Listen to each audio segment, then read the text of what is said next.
بعض لوگ جو ہیں، یہ بعض لوگ نہیں، شیعہ ہیں کہ جو صرف ایک بیٹی کو مانتے ہیں سیدہ فاطمہ الزہرا رضی اللہ عنہا، باقی جو تین بیٹیاں وہ کہتے ہیں وہ حضور کی بیٹیاں نہیں ہیں، وہ بی بی خدیجہ کے بطن سے ہیں لیکن ان کے کسی اور شوہر سے، کیونکہ بی بی خدیجہ نے پہلے بھی 2 شادیاں کی تھیں، ان کی اولاد تھی۔ تو یہ یاد رکھیں کہ یہ بالکل جھوٹ ہے اور الزام ہے۔ شیعہ کی کتاب ہے اصول کافی، وہ اتنا بڑی ان کے نزدیک کتاب ہے جیسے ہمارے ہاں بخاری شریف، یعنی اصح الکتب ہے ان کے ہاں، بلکہ کہتے ہیں کہ اس پہ امام نے مہر لگائی تھی کہ ھذا کافٍ لشیعتنا، یہ کتاب ہمارے شیعہ کے لیے کافی ہے، کسی اور کتاب کی ضرورت ہی نہیں۔ اس میں باقاعدہ لکھا ہوا ہے کہ حضور کی 4 بیٹیاں تھیں اور 3 حضور کے بیٹے تھے، اور سب سے چھوٹی بیٹی سیدہ فاطمہ الزہرا تھی۔ یہ تو تمہاری کتابوں میں لکھا ہوا ہے، پھر نہ ماننے کا تو میرے پاس کوئی علاج نہیں۔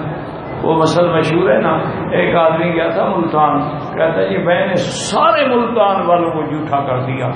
لوگ حیران ہو گئے اور نے کہا یار ساری مخلوق کیسے جھوٹی ہو؟ انہوں نے کہا وہ جو کہتے تھے میں کہتا میں نہ مانوں، بس زیادہ وہ جھوٹے ہو گئے۔ تو اس کا علاج تو ہمارے پاس کوئی نہیں کہ جب تمہاری الصحل کتاب میں یہ لکھا ہوا ہے اور وہ عام کتاب نہیں ہے، یا کہو کہ بھی اصول کافی کی ہم نہیں مانتے، جھوٹی کتاب ہے۔ اچھا اب دوسری وجہ سنو، اس کی وجہ کیا ہے بھی یہ کیوں نہیں مانتے، ان کو تکلیف کیا ہے؟ ان کو تکلیف یہ ہے کہ اگر یہ حضور کی بیٹیاں 4 مان لیں تو پھر بی بی رقیہ اور ام کلثوم کا نکاح حضرت عثمان سے ماننا پڑے گا، اور حضرت عثمان داماد مصطفیٰ اور نورین اسی لیے کہتے ہیں کہ ان کے گھر میں 2 نور اللہ نے بھیجی، حضور کی بیٹی رقیہ بھی اور ام کلثوم بھی۔ تو اگر یہ مان لے 4 بیٹیاں، پھر حضرت عثمان کو بھی تو داماد مانے، اس طرح تو صرف حضرت علی کو ماننا پڑتا ہے نا، پھر تو حضرت عثمان کو بھی ماننا پڑے گا۔ اس لیے یہ ظالم انکار کرتے ہیں، اور کبھی یہ کہہ دیتے ہیں کہ دیکھو جی حضور کی بیٹی زینب کا نکاح جو ہے وہ کافر سے ہوا تھا، بالکل ہوا تھا۔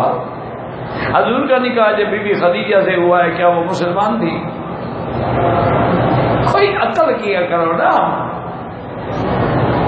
بھائی، حضور پر تو ابھی نبوت بھی نہیں آئی، آپ کی عمر تو 25 سال تھی، اس کی عمر 40 ہے، وہ تو پہلے زمانے کے دین پہ تھی۔ اس دور میں کافرہ عورت سے نکاح جائز تھا، یہ بعد میں اللہ نے حکم دے دیا کہ مشرک سے نکاح والا عبد المؤمن خیر من مشرک، کسی مومن سے شادی کرو، کبھی مشرک سے شادی نہ کرو۔ بلا تنکحوا المشرکات حتی یؤمن، کسی مشرکہ عورت سے شادی نہ کرو جب تک وہ ایمان نہ لے آئے۔ یہ تو حکم بعد میں آیا ہے، پہلے تو نکاح جائز تھا۔ اچھا پھر تمہارے اعتراض کا فائدہ ہی کوئی نہیں، اللہ کی شان ہے وہ حضور کا داماد جو مسلمان ہو گیا، صحابی بن گیا، تو بات ختم ہو گئی۔ اس سے پہلے سارے کافر تھے، اسلام لانے کے بعد صحابی بنے ہیں۔ یہ ان کو بیماری ہے حضرت، جب جواب نہ دے سکے نا تو بنیاد، اسی لیے اب یہ حضرت حسن حسین کا نام لیتے ہیں لیکن بی بی ام کلثوم جو بی بی فاطمہ الزہرا کی بیٹی اس کا نام نہیں لیتے، کیوں؟ اگر اس کا نام لیں تو حضرت عمر کو داماد علی ماننا پڑے گا، کیونکہ حضرت علی نے حضرت علی کی بیٹی ام کلثوم سے حضرت عمر نے شادی کی باقاعدہ، وہ ان کے نکاح میں ہے، تو اس لیے وہ اس بیٹی کا نام ہی نہیں لیتے۔ اچھا جب تک آپ نے دیکھا ہوگا شیعہ حضرت حسین کے جلوس تو بڑے نکالتے، کبھی حضرت حسن کا بھی نکالا ہے۔ اچھا حضرت علی کا بھی بس 40واں منوا لیتے ہیں اور باقی کچھ نہیں، ان کے لیے کوئی ماتم شاتم یا کوئی اپنا مار پیٹ کریں اپنے آپ کو، وہ نہیں کرتے۔ تو اس لیے یہ ایک جھوٹ ہے، حضور کی 4 بیٹیاں ہیں اور بنات اربع پہ الحمدللہ علماء نے کتابیں لکھی ہیں.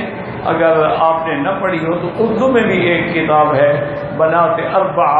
حضرت مولانا محمد نافع تھے جھنگ کے علاقے، اللہ رحمت سے فوت ہو گئے، معذور تھے لیکن بہت بڑے عالم تھے. انہوں نے بڑی اچھی کتاب لکھی ہے، وہ لے لو، اس میں سارے دلائل تمہیں مل جائیں گے.